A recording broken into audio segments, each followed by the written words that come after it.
How do you go from 10K to 2 million in less than 4 years? $10,000 a month to 2 million a month. Like, that is insane. So when you're starting a business, what person would trust two people building a shitty startup in their basement, right?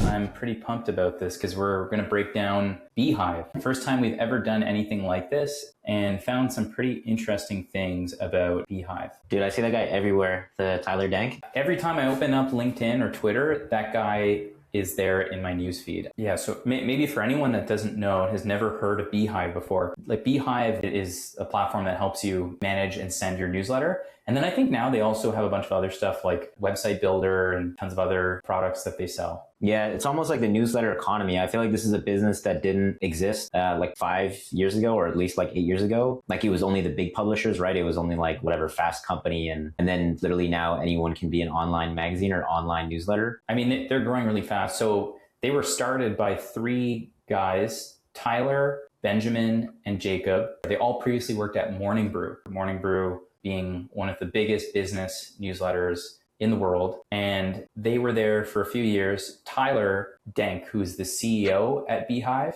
was previously a product and growth lead at Morning Brew. And Tyler's the one that we constantly would see on Twitter and on LinkedIn. And it's pretty interesting because they're so transparent and they've been building in public for a really long time, sharing revenue snapshots every couple of years or even every couple of months. And they went from 0 to 1 million revenue in their first 15 months. There's this really good video of Tyler talking about how they did that and how they got their first 100 customers. How long did it take you to get to 1 million in revenue? November 2021 is when Beehiv officially launched. Hit $1 million in revenue March of 2022. So about 15 months from 0 to 1 million. Yes, they worked at Morning Brew, so they understood the problem really well. But I thought what was really interesting is they talked about building their audience early, even while they're building the product. Like they spent almost the first year just building product. And while they were building that, they were connecting with people on Twitter who had a newsletter. And so Tyler would just add these people on Twitter, introduce himself, start to build a relationship, and then just keep in touch with them and understand their problems better. He also talked about, how he had less than, today the guy's got 60,000 followers on LinkedIn, and I think even more on Twitter, but he didn't even have 5,000 followers. He was creating content on Twitter, and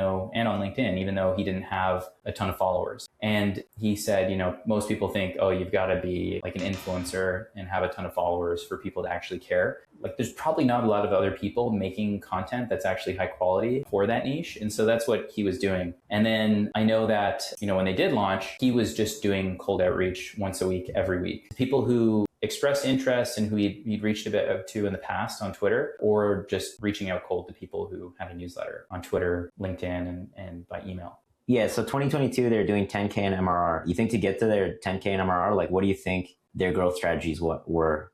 So that's in May 22, they went to 10K MRR, but in January 2023, they grew to 100K in MRR. So less than a year later, they 10x'd. That's about another 18 months. They more than doubled. So they went from 800K a month to 2 million a month. Pretty crazy growth. You included like some screenshots here of the evolution of the website and how it changed. Like it was so simple. Still insane to go from 10K MRR to 100K MRR in a year. Like I know I shared that revenue chart. There's no way it looks like that. Like I know that's just like math. Like I'm sure it's gotta be bumpy. Like I'm sure when you zoom out, it probably looks smoother like that year to year. But if you zoom in and you look at month to month, I'm sure they had flat months. I'm sure they had down months. I'm sure, you have moment or weeks where you're going, what the hell, right? But when you zoom out in the big picture and you look at things, I'm sure it probably looks kind of similar to that. It's actually kind of smooth. But yeah, so I think what we want to study here is like, how did they grow? Like, what are the things that they're doing to grow the business? And it's clear, like from 0 to 1, how do you go from 10K to 2 million in less than 4 years? $10,000 a month to 2 million a month. Like that is insane. I know we took a look at some of the different channels here. So we've got, I think, 5 different channels that we want to look at. Number 1, we've got ads library. So ads, what are the ads that they're running? Number 2, we've got cold outreach. Number 3, we've got organic content. They have a referral program too, which is a big part of what they do, and an agency program. So that would be the 5. But ads library. So I know you looked at Facebook ads and you saw they're running 52 ads right now. They've got ads live on Facebook, LinkedIn, and Google. That's what I found on LinkedIn. So it's like mostly sponsored posts, like where it's like someone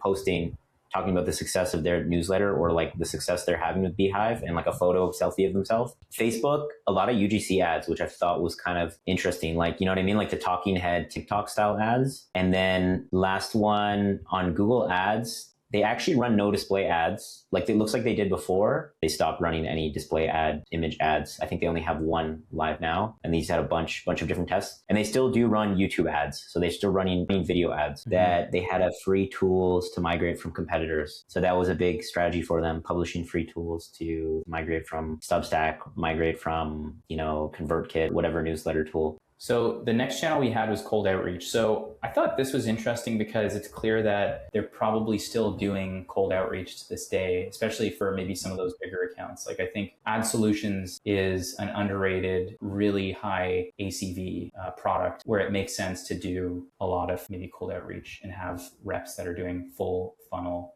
sales cycle. Yeah. So you think they don't hire BDRs, or that's just for the ads? Well, I don't know if you need, I think about most sales teams now, you don't really need big BDR teams. You just need one or two people to run Apollo and other tools like that to just send emails and LinkedIn messages. So I don't think you need these big sales teams. I think they probably are hiring them, but not at the rate that you maybe needed to before, because all these tools exist to help your sales processes be more efficient. We see this guy, Tyler, everywhere. This guy is a machine. He's commenting, he's creating content, he's on Twitter, he's on LinkedIn, he's on podcasts. I think this is a really smart strategy, is we see this guy everywhere. And at first I thought, oh, maybe he's got a team, and maybe he does have a team helping him, but I think it is actually him managing. They talked about this in this interview on the My First Million podcast. We have a Slack channel called Pump, and the whole purpose of the channel is anytime that one of our users says something positive about Beehiv, whether they're having success, they had a milestone,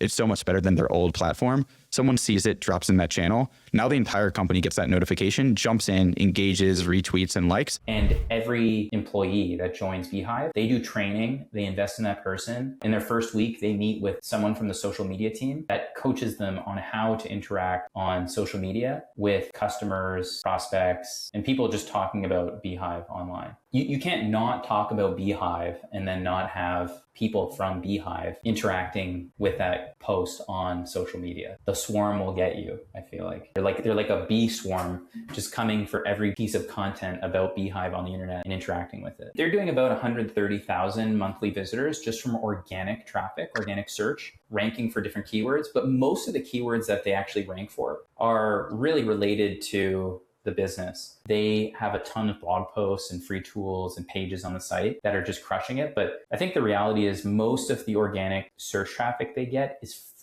brand related. They got a couple posts here that I thought were kind of interesting. They got a couple others like, how do influencers make money? How can you make money from a blog? I mean, it's clear that's not where they're getting most of the traffic. It's 80% of their traffic is from organic traffic, is from brand related searches. Yeah, that makes sense. But I feel like that's a strategy in itself, where when you have a product that is going to build domain authority, because the product itself is kind of backlinking or hosting other people.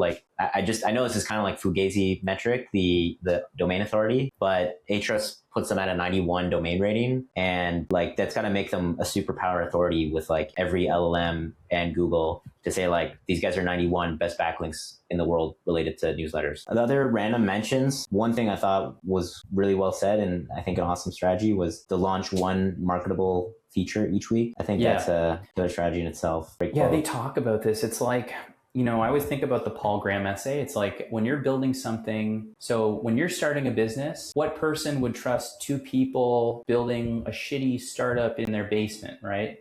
Who would trust you? And I think about that, and it's smart, because you think about, okay, who are the people that need this most? But one of the ways that Tyler talked about how they get around that, or how they got around that in the early days, of having people trust them, even though it was a shitty startup and they didn't have all of the features, not even the table stakes that you need to compete in the space compared to all their competitors. They talked about this idea of, if you're just constantly building marketable features every single week, then your customers will say, hey, maybe Beehiv doesn't have this feature today, but look at how much they're building. I'm sure they'll have it next week.